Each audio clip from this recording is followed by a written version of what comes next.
Jeff Cochell at the Spirit Sundance with Elliott Smith. When people discuss the challenges and difficulties of romantic love, there is an issue they rarely mention. Romantic love can be terrifying. When we fall in love, we experience another human being as enormously important to us, enormously important to our personal happiness. We allow that person to enter the private world within us, which perhaps no one else has ever entered or known about. So there is a surrender, not a surrender to the other person so much as to our feeling for the other person. Without surrender, love is aborted at the outset, and allowing another human being to become so vitally important to us. What is the real problem? What is the real obstacle? Very simply, it lies in the possibility of loss. It lies in the possibility of the other person's not loving us in return, or falling out of love with us, or dying. In my intensive on self-esteem and romantic relationships, I ask students to break up into small groups with men and women separated and to explore their feelings about needing the opposite sex. It is very common for participants to get in touch with feelings not only of fear but also of anger, of resentment. Need creates a vulnerability that can be frightening and enraging. In my experience, a great deal of the so-called war of the sexes is the result of a fear of rejection, abandonment, or loss. Often men and women experience great resistance to owning how much they need each other, how important the opposite sex is for the enjoyment of life and the fulfillment of their own masculine or feminine potentialities. Often there is a hatred of the fact that we need the opposite sex as much as we do.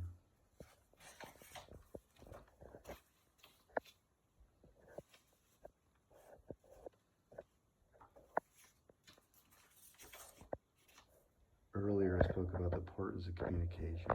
Many men carry within them consciousness or unconscious feelings of hostility toward women, and many women carry within them conscious or unconscious feelings of hostility toward men. This is not and cannot be in the nature of life. Men and women need each other. That should make them friends. Instead, too often it makes them enemies because of their fear and anticipation of being hurt. It is not the fear as such that causes the damage, but the denial of the fear, the refusal to own it and deal with it honestly. Each senses this hostility in the other with his or her own feeling, and hostility subsequently reinforced. If it is a safe love affair, it is a love affair between two fortresses. When there is trouble between the man or woman, it does not say, "I love you and I'm frightened of losing you." Here he sees, "I am no longer so sure I love you." It takes courage to say, "I'm afraid." When they lack this courage, the price often is paid in the destruction of a relationship. And when through cowardice they wreck several relationships, they are more ready than those who will tell them that romantic love is an immature delusion. Better to blame romantic love than to acknowledge that it is not a game for the frail of heart.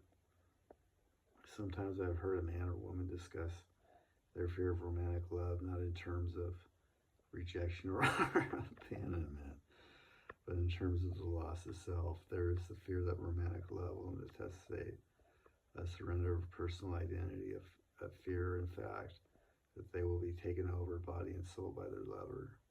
I have never heard this fear expressed with full seriousness by a man or woman with a high level of self-esteem and a strong sense of personal autonomy. On the contrary,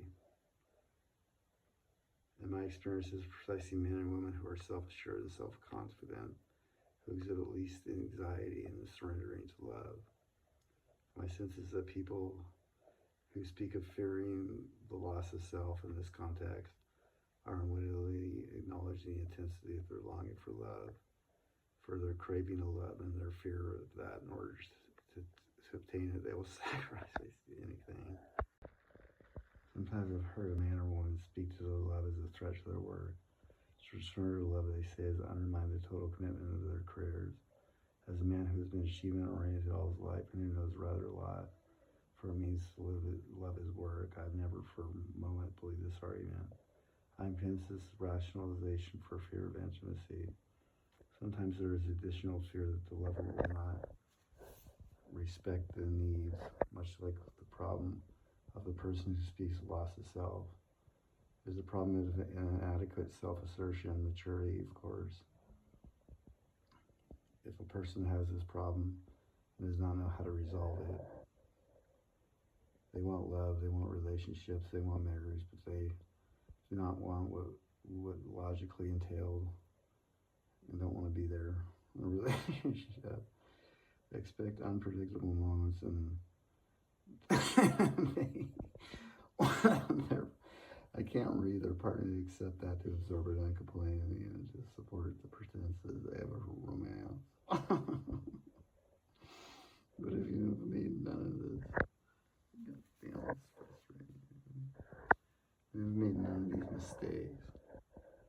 Even if we've not suffered from rejection in childhood or in past love affairs, if we've not approached love with any fears and misgivings I have described here, there's one ultimate threat that man has acknowledged: the loss for a loved one through death. And as a possibility, this, after all, in the way nature of our existence, someone has to die first, and we cannot know when. We have to have trouble with ourselves with this realization, but we can hardly avoid the knowledge that the issue exists, and if we don't have the wisdom to accept it serenely, still we must face it first, acknowledge it, look at it, and for this, clarity is needed, honesty is needed, courage is needed. On some days, or during some moments or hours, I would feel the horror of the accident and the loss rising within me. I would feel my body involuntarily tensing against the agony. Now I tell myself, breathe, don't fight, accept. Sometimes I would feel myself assailed by guilt and self-reproach, and I'd attempt to argue and that this was irrational. I'd tell myself, fine, today is your day to feel guilty. Accept this too. On some mornings I would have awakened feeling unaccountably euphoric, and then minutes or hours later the euphoria would turn into tears and then into animal wails. There was nothing to be done but accept all of it, not to fight it but to allow it, to prevent the orient.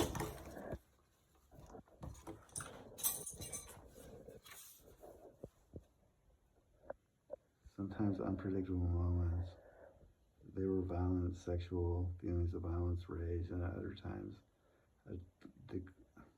what were we able to do? And if we experience the terror I am describing, we own it, we express it, we talk about it, we do not pretend it exists. It is not the fear of loss that destroys us, it is denying the fear. If we own it, if we express this, we discover the graduality of it, it disappears. And when it is still present, it does not manipulate us into behaving in ways that sabotage love. But if we make ourselves unconscious of it, if we deny it, then we become its unwriting pawn, and we find ourselves mysteriously withdrawing from our partner to become inappropriately critical or wondering if we do not perhaps long for our freedom or practicing some other maneuver that will subvert our happiness. Unconsciousness is always the enemy, and consciousness is always the solution. The solution is awareness, acceptance, expression. I said that at the start that I see romantic love as one of the great challenges and one of the great adventures of our existence. It requires much of us. It demands a high level of personal evolution, and it is pitiless like the law of gravity. Even if we're not ready, we fall. This means, first of all, that the acceptance without resistance or denial of the importance of the sphere person has our life. The rainbow and the mellow means that we experience our partner as essential to happiness and are at peace with this fact, but it means more than that. It means that our experience of self-interest is expanded to include the interest of the person we love, so that the happiness and well-being of our partner becomes a matter of our personal selfish concern. Without any denial of loss of individuality, there is a sense of being a unit, especially in regard to the rest of the world. There is a sense of aliens. Whoever harms my partner harms me, and more the protection and preservation of a relationship exists on the highest level of priorities, which means I do not knowingly or deliberately act as to jeopardize a relationship, profoundly respecting the needs of the relationship. I try to be responsive of those